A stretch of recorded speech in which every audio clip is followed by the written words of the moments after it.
I knew I was watching a corporate pileup in slow motion the moment Jared, our freshly hired CMO with teeth so blinding they could double as maritime beacons, glanced at my quarterly insights deck, gave a little sniff, and declared, "This is PowerPoint fluff." Not wrong. Not lacking context. Just fluff.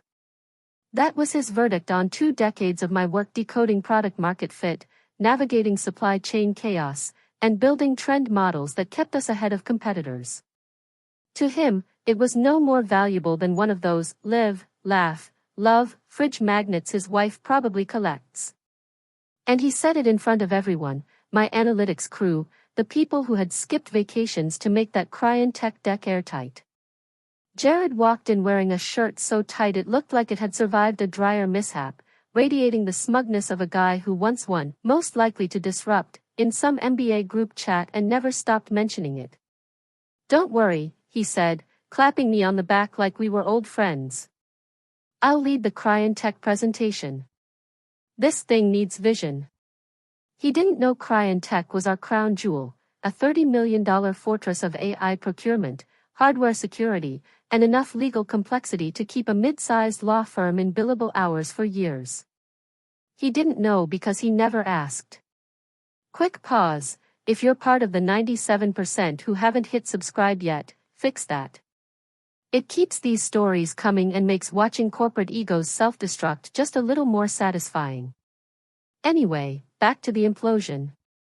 I gave Jared a professional nod and said, "Of course. I'll support however I can." I meant it, in the same way you mean it when someone's holding a lit match over a pool of gasoline and calling it innovation. The deck he dismissed was the product of 6 weeks of cross-functional work, data modeling from Ashwin in Bangalore, trend overlays from Stacy in Chicago, and deep-dive customer insights from our newest ML pipeline. My job was to translate all that into a coherent story. Strategy isn't just dumping data into slides, it's weaving facts into meaning. But Jared wanted big arrows, buzzwords, and fake confidence. His words. "If we look decisive, they'll follow." He strutted out with the USB in his pocket, leaving my team staring at me like I'd been pantsed in the middle of a board meeting. By the afternoon, I had a calendar invite for the Tech pitch. My role, support visuals only. Translation, make the slides pretty and keep my mouth shut. It stung. Not because of the downgrade, I've weathered worse, but because Tech was my account. I'd shepherded it from an awkward pilot to our most reliable revenue stream. I'd eaten airport tuna sandwiches for them. Guided a VP through a GDPR nightmare at 3 a.m. on a Sunday. Jared didn't care. That evening, I overheard him joking near the coffee station with a new hire. Sometimes the old guard needs to be put out to pasture. Makes room for real innovation. The intern laughed too hard. Jared slapped his shoulder like a frat brother. I didn't confront him. I went to my office, shut the door, and opened the bottom drawer, the one with the things worth keeping. Out came a cracked leather notebook with a gold-stamped label, Miranda C. What Jared didn't know, what he couldn't have known, was that Tech CTO, the one he was desperate to impress, was Miranda Chen. She's the reason I even have a career. She taught me that knowledge isn't enough, you have to make it land. She called it strategic translation. If she caught a whiff of nonsense, she shut it down harder than a fire suppression system in a server room. I typed a single message to her, "Heads up, I wasn't allowed to vet the deck. Expect fluff." It was vague enough for plausible deniability, but pointed enough to mean everything. Then I sent it. At 8:07 the next morning, Jared sent an all-executives email confirming finalized pitch roles, and declaring that for optimal clarity, he'd be the sole speaker. I was design continuity. Like I was some Canva intern. I used to brief Miranda on regulatory risk models. Now I was being told to click next slide on command. I stayed calm. The kind of calm you see on a pressure gauge right before it explodes. At lunch, I forced down a chicken wrap that tasted like regret. Across the room, Jared was pacing like a self-styled TED Talk host, tossing out lines about modernizing and trimming the fat. Then I heard it again, sometimes the old guard needs to be put out to pasture. I tossed the rest of my lunch and walked out. In my office, I went back to the leather notebook. Its pages held diagrams, market maps, and notes from Cryontek's 2011 rollout plan, some in Miranda's own handwriting. Don't pitch. Teach. Confidence is fine, but earn it with clarity. I found a sticky note she'd once given me. You're better at this than you know. One day you'll be running the room, and they won't realize it until the contract's already signed. I added my own note beneath it. They still don't realize it. Then I did what I do best, quietly rebuild the mess. Jared's slides were a landfill of cliches. Data is the new oil, as if it were still 2009, and a funnel labeled Customer Obsession Zone that belonged in a parody deck. I stripped it down, rebuilt the foundation, and left my fingerprints nowhere near the coming wreckage. That night, Jared pinged me, "Hey, nice polish. Remember to leave me presenter view tomorrow. Don't want to fumble on transitions." I replied with a thumbs up emoji. Let him think I'd been neutered. Because if Jared knew anything about Miranda Chen, he'd know this: she doesn't suffer fools. And tomorrow, he was bringing a PowerPoint slingshot to a nuclear strategy meeting with my mentor. The first time I met Miranda, I was 23 and fresh out of school, still thinking pivot tables were a personality trait. She was already a legend, a Fortune 100 CTO who could fire a vendor mid-call for trying to mansplain latency. I was the junior analyst on a doomed project with a buzzword-heavy name like Next Horizon Synergies, corporate code for we don't know what this is, but someone told the board. When no one else dared present our unstable prototype, they shoved me forward because I smiled a lot. I stumbled through it, stammering, and nearly said bandwidth penetration when I meant network bottleneck. Then, mid-sentence, Miranda raised her hand. I was sure that was it. Career over, goodbye salary, hello spare bedroom at my sister's place, sharing air with her moody pet iguana. But instead, Miranda leaned in and said, "You're talking like a white paper. What do you actually mean?" I froze for a second, then blurted, "If we don't fix the sync issue, the system will crash when more than 10 clients log in at the same time." "Good," she said. "Then say that." She grabbed the whiteboard marker and told me to keep talking while she sketched. Boxes. Arrows. Loops. She repeated my own words back to me, but sharper, clearer, alive. It was the first time I understood that brains alone weren't enough. You had to translate what you knew so it landed. That day she gave me her direct number. "Next time you're stuck doing someone else's job badly, call me." And I did, over and over, for the next 10 years. She became my North Star. No hugs. No, "You're amazing, sweetie." But she trusted me with real work. She let me sit in on contract reviews, watching her gut smug execs with one question: what problem are we solving exactly? Once, we spent 6 straight hours on a hotel floor in Atlanta reworking a supply chain integration for a government client. She ordered fries, not salad. She cursed like a sailor when the data broke. And when I finally got promoted to lead analyst, she sent me an email with just one line: "Keep your knives sharp.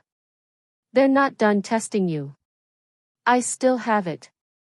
Back in the present, staring at Jared's carnival mirror nightmare of a pitch deck, I thought of that night in Atlanta, Miranda scrolling boxes across the carpet, dunking fries in ketchup, and me learning that strategy wasn't about flash. It was about precision and backbone. So I didn't overthink. Muscle memory kicked in. I typed, "Brace for Fluff." I wasn't allowed to vet the deck. Sent. 3 minutes later, her reply landed, noted. No emoji.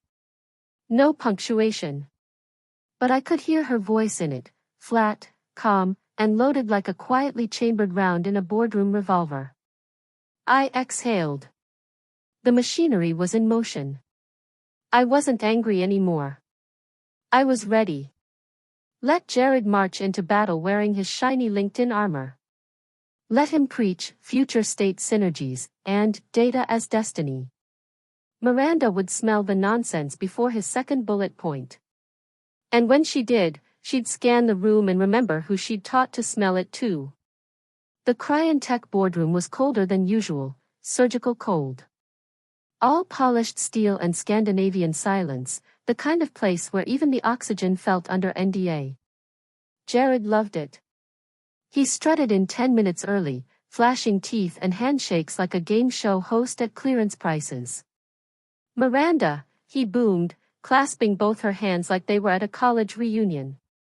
Thrilled to be here. Big ideas today. Can't wait to disrupt together. She just blinked. Please sit. I took my position at the far end, laptop open, finger on the clicker. Supporting role, design continuity. My only job, advance the slides when Jared cued me. All right, he said, clapping once. Let's talk vision. Slide 1, a gradient triangle labeled Innovation Stack 2.0. No numbers. No proof. Just 3 verbs in circles: accelerate, optimize, transform. Slide 2, a magical timeline with revenue tripling for no explained reason. Slide 3, stock images of diverse hands shaking in front of floating charts. I glanced up. Miranda's face hadn't moved, calm, unreadable, still watching. Jared launched into jargon about horizontal disruption vectors and next-gen bandwidth loyalty. It was like watching someone try to win a spelling bee with words they'd made up that morning. The Cryantech CFO scribbled something, maybe kill me. Then Jared got ambitious. We believe your current analytics layer is underleveraged. Our internal estimates project a 4 times ROI once we inject our proprietary synergy protocols. I nearly swallowed my tongue holding in a laugh. Miranda adjusted her glasses. Your projections are based on what data set? He grinned. We built an extrapolative model using a blend of sector benchmarks and sentiment index proxies. And there it was, the flicker. The faint upturn of Miranda's mouth, like someone catching a kid hiding a broken vase behind their back. She nodded once. Proceed. By slide 19, the 5 pillars of partner synergy, Jared was sweating hard. His upper lip gleamed like a glazed ham under a heat lamp. The room had gone courtroom quiet, that dangerous stillness before a witness implodes. I clicked to the next slide, pulse pounding, and that's when my laptop pinged. A private message from Miranda, he's clueless. Pulling the $30 million contract. Are you free for lunch tomorrow? For a moment, I forgot to breathe. I looked up, neutral face, steady hands, heartbeat mostly under control. Jared was still rambling about aggregated client friction zones. Miranda wasn't even looking at him anymore. She was looking at me. I tapped the arrow key. Next slide. He didn't notice. Too busy swimming laps in his own buzzwords. And I sat there in the far corner, letting vindication rise slow and warm in my chest. Lunch tomorrow. Oh, I was free. Jared bounded into the elevator afterward like he'd just sealed a billion-dollar merger instead of detonating a decade-long partnership. Nailed it, he announced to the brushed metal walls, slapping them like they owed him applause. Miranda totally vibed with our vision. Did you see her nod at the ROI slide? Bullseye. That's clarity. He turned to me, flushed with sweaty victory. And you, solid clicker work. Very fluid. Nice rhythm. I gave him a polite smile.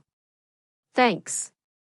In my head, I was baking a 3-tier cake out of every dumb sentence he'd said, ready to serve it ice cold to anyone who asked how it went. Outwardly, Blank slate. We passed the executive floor.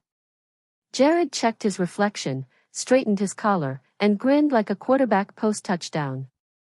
Let's get this baby into post-pitch mode. Loop in Brandon, get legal to fast-track the terms. Big win, my friend. Big damn win.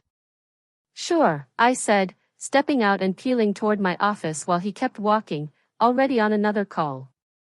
Hey, we're greenlit. Time to scale this sucker up. I shut my door and sat down. 50 minutes later, a forwarded email popped up from a friend in Cryon Tech Procurement. Subject, Emergency Internal Strategy Review, 2 p.m. Attached, Miranda's invite. Top brass only. I allowed myself the smallest grin, the kind you make when the blade hasn't dropped yet, but the glint has everyone's attention. No reply necessary. This was the breath between the trigger pull and the echo. I slid the Miranda C notebook back into the drawer. The next 48 hours would be surgical. Miranda didn't smash through walls. She was a precision strike. She'd gather evidence, loop in her people, run the numbers again, and build an airtight case. Then she'd drop it, clean, rational, unstoppable. Jared wouldn't see it coming. He'd still be high on his own fumes, crowing about a slam dunk on Slack, reposting his slides on LinkedIn with captions like when strategy meets synergy fire and hashtags no one respects. I spent the afternoon documenting my quarter, polishing metrics, and exporting a clean copy of our predictive engagement model, the one Jared dismissed as too complicated. When I left, the office was dark and humming. Jared was still pacing in his glass box, laughing into his AirPods, looking every inch the man awaiting applause. He'd wake up tomorrow feeling like a king. Walk into that strategy review expecting a coronation. And Miranda? She'd be sharpening the blade. The restaurant was the kind where the waiters' suits fit better than most CFOs and the bread came with a backstory. The air smelled of lemon oil, ambition, and freshly signed NDAs, with soft jazz somewhere behind a wall of greenery. Ask ChatGPT. Miranda was already in place when I arrived, sunlight pouring through the window, glass in hand, something French and overpriced swirling lazily between her fingers. No wave, no grin. Just the faintest lift of her chin, her version of a bear hug. I slid into the opposite seat, coat halfway off when she opened with, "You're wasting your talent where you are." "Good afternoon to you, too," I said, cracking a grin. She took a measured sip. He actually used the word protocols out loud, like it's a selling point. "You know what I heard in that pitch?" "What?" "Nothing. That's the problem. No strategy. No situational awareness. No respect for the client's brain. It was like being asked to join a new religion led by someone who doesn't believe in any gods." The waiter appeared. She ordered steak, rare. I echoed her choice. From her bag came a sleek black folder, which she set flat on the table. "We're rebuilding," she said. "Top to bottom. Our digital structure's bloated, the road maps are foggy. I need someone who can strip down complexity into something clean, and who knows exactly where the skeletons are hidden." I opened it, org chart, implementation schedule, and a contract. My name already on it. Salary triple my current one. Executive title. Direct line to Miranda. No persuasion tactics. Just surgical precision. "You already drew up the contract?" "I assumed you'd say yes. And if you didn't, I'd question your intelligence." I laughed, real laughter. God, I'd missed this. Not just her edge, but the way she treated knowledge as actual currency, not window dressing. "This is big. Bigger if you don't come alone," she said. That made me pause. "I've seen your team's output," she continued. "And I've seen how Jared's gutted it. The good ones will follow you. You trained them. You shielded them. Hell, I bet you still bring them late-night snacks. Sometimes burritos, I said, deadpan. I like burritos, she replied. But I love loyalty. I want your brain, and your pull. Poach who you need, quietly. I copied her swirl of the wine glass before answering. Give me a week. That got me a real smile. Small, sharp. No toasts, no handshake. Just two women who'd survived the trenches, plotting a coup over filet mignon and ruthless intent. Outside, the sun carved harsh shadows across the glass. Inside, I began the mental list, names of people tired of having their expertise dismissed as too granular. People who could make data sing. Miranda checked her phone, typed something, slid it across the table. A Slack post from Jared, less than half an hour old, clients eating out of our hand. Next stop Q1 expansion baby. Hashtag synergized AFM for life. I snorted. He's not going to see it coming. No, Miranda said, pocketing her phone. But he'll feel it. And by then? He'll already be irrelevant. I folded the contract, slipped it into my bag, drained my wine. It tasted like leverage. I resigned on a Wednesday, 7:12 a.m., simple email, subject line, formal notice of resignation, effective immediately. 6 sentences. Thanked them for the role. Expressed appreciation for the team. No reason, no forwarding address. Jared not CC'd. 50 minutes later, I walked into the office like it was any other morning. Badge tap. Smile to reception. Dropped my laptop, badge, and a labeled USB on HR's desk. All clean. Everything's on SharePoint. She blinked. Oh. Okay. I left before the floor filled in. No desk sweep. No farewell latte. No corporate Slack eulogies with emojis and platitudes. By noon, I was gone. That night, I texted Sasha and Ellie.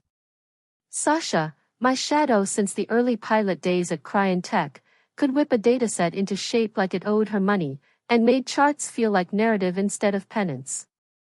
Ellie, quieter, newer, laser-precise, found patterns in noise like it was instinct. Message was short, I'm out. Tech in play. Want something sharper, cleaner, worth your time? Let's talk. NDA required. By Friday morning, both had quit. No coordinated wording, no fuss, just two of the firm's best analysts disappearing. Jared only caught on when finance pinged him about missing pieces in the Q4 forecast model. His leaked reply was classic, it's all under control. These transitions happen. Forecasting will resume shortly. Sure, by the summer intern who thought SQL was an allergy test. I didn't gloat. No cryptic LinkedIn quotes. No next chapter posts. Outside, I looked still. Inside, I let the wind burn slow, bourbon deep. The signed contract was couriered to Miranda by noon. By evening, the return envelope, Tech seal, was on my desk. I went walking. No destination, just long strides through cold air, thinking about the machine I'd spent 2 decades building finally grinding itself into dust. Later, Jared posted a LinkedIn selfie, sleeves rolled, whiteboard crowded with red marker buzzwords. Caption: sometimes the best way to forecast the future is to create it. Hashtag leadership, hashtag data-driven, hashtag vision 2025. The comments were predictable. Fire, speak it into existence, king, love the grind. I saved it, not for evidence, but so I could one day show someone exactly what hubris looks like. The detonation had already gone off. He just hadn't spotted the smoke. It began with the calendar nuke. Every exec got the same invite at 8:03 a.m., emergency Tech contract termination debrief. No agenda. 9 a.m. sharp. Mandatory. The CMO came in 10 minutes late, wearing the smile of someone convinced they could charm their way out of a pileup. Too late, the air was already glacial. CEO at the head of the table, jaw set. Legal, finance, HR all present, never a good sign unless someone's about to get carved up with deniability. Jared Saturday, all right, what's? The CEO cut him off with a single page, client text termination letter. Effective immediately. We no longer believe your team aligns with our strategic direction. Any future collaboration is off the table. No thanks. No regrets. Guillotine clean. Jared blinked. This has to be a mistake. We just had a great meeting. You mean the meeting where you pitched ROI from a model based on sentiment indexes and LinkedIn polls? The CFO interrupted. Someone snorted. I followed the numbers. What numbers? The CEO growled. We just lost $30 million. That account was half our Q1 growth. They didn't negotiate, they cut us like spam email. Jared's voice cracked. They must have misunderstood. I had full confidence in our deck. Legal? The CEO asked. No notice, said a woman with executioner's posture. Letter came straight from Miranda Chen's office. Zero negotiation window. Silence. You've got 5 minutes, the CEO said. Explain. Jared looked at his laptop like it might save him. Clicks. Folders. Then, Slack ping. Message from someone no longer there, read this first. He opened it. My original report. The one he'd called PowerPoint Fluff. Timestamped, annotated. Real projections, risk alerts, contract vulnerabilities, strategic pivots aligned to Cryan's roadmap. Everything. Alongside his track changes, gutting half of it. On slide 12, too nuanced, needs more punch. Another, too academic, trim for impact. At the bottom, my last note, proceeding with your version as requested, original attached for your records. 5 seconds of reading before he realized every eye was on him. The CEO rose. So, you ignored our lead strategist. Removed her from the pitch. Rewrote her work into LinkedIn bait. And now our biggest client is gone. Jared opened his mouth. Closed it. Nothing came out. Leave the room, the CEO said. Then again, sharper, leave the room. Jared stood, white as printer paper, sweat bleeding through silk, and walked out. He took his laptop, though no one met his eyes.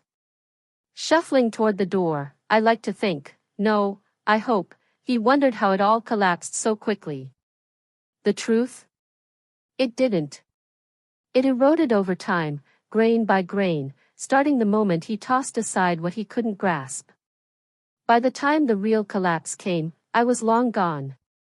Avalanches don't require the mountain to stand and watch. There was no farewell gathering. No mass email. No HR-approved cupcake drop. No LinkedIn moving on to exciting opportunities, post with forced group shots and fake smiles. One Monday morning, Jared's name vanished from the org chart. By lunch, whispers from finance confirmed he'd been transitioned out for strategic misalignment. And just like that, the self-proclaimed future of the brand was nothing but a ghost.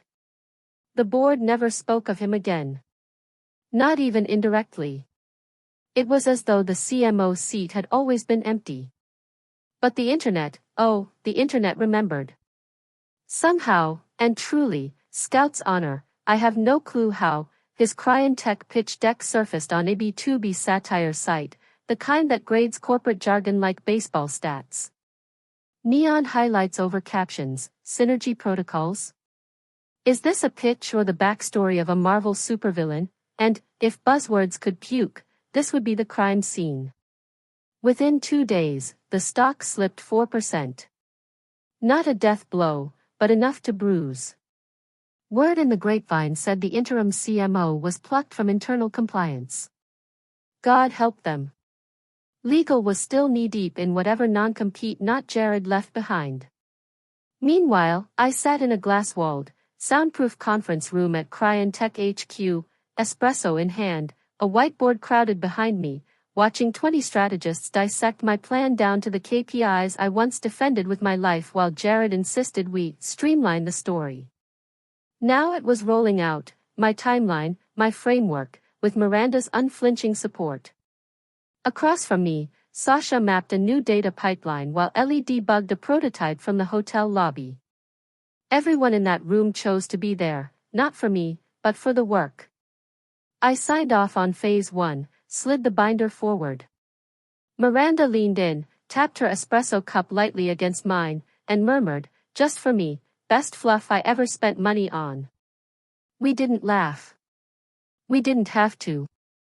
Outside, the sun was dropping behind the skyline. Somewhere back at my old firm, Jared's nameplate was probably collecting dust in a drawer HR hadn't figured out how to empty. And me? I was exactly where I'd always belonged, quiet, respected, untouchable. The war was done. The only thing left was victory, steeped in silence.